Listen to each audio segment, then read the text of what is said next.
Lord will give strength unto his people. Bring unto the Lord, ye sons of God. Bring unto the Lord glory and honor. Wisdom. The reading is from St. Paul's second epistle to the Corinthians. Let us attend.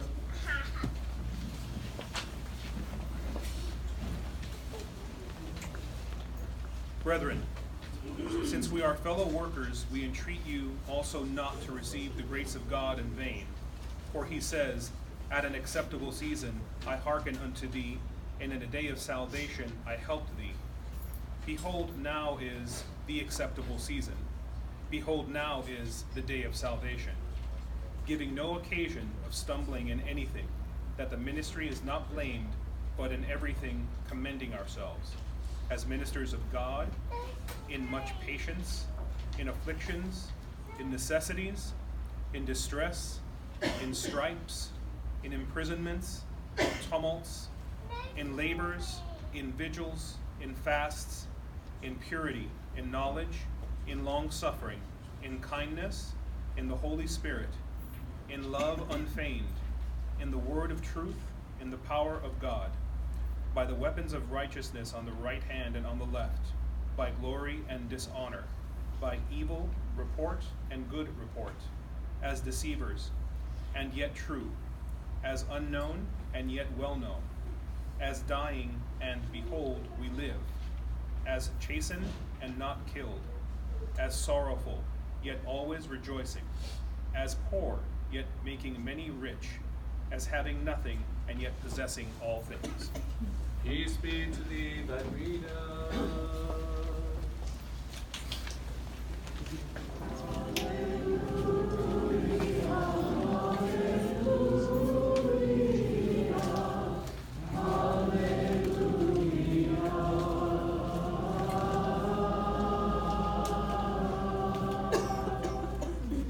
Wisdom attend, let us hear the Holy Gospel. Peace be with you all. And with thy spirit. The reading from the Holy Gospel according to St. Luke. Glory to thee, O Lord, glory to thee. Let us attend. At that time Jesus went to a city called Nain, and many of his disciples and a great crowd went with him.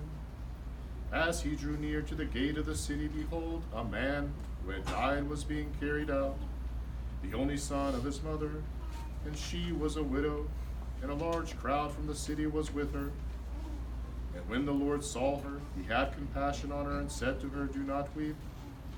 And he came and touched the bier, and the bearer stood still. And Jesus said, Young man, I say to you, arise. And the dead man sat up and began to speak. And Jesus gave him to his mother. Fear seized them all, and they glorified God, saying, A great prophet has arisen among us, and God has visited his people. Glory to thee, O Lord, glory to thee. In the name of the Father, and of the Son, and of the Holy Spirit. Amen.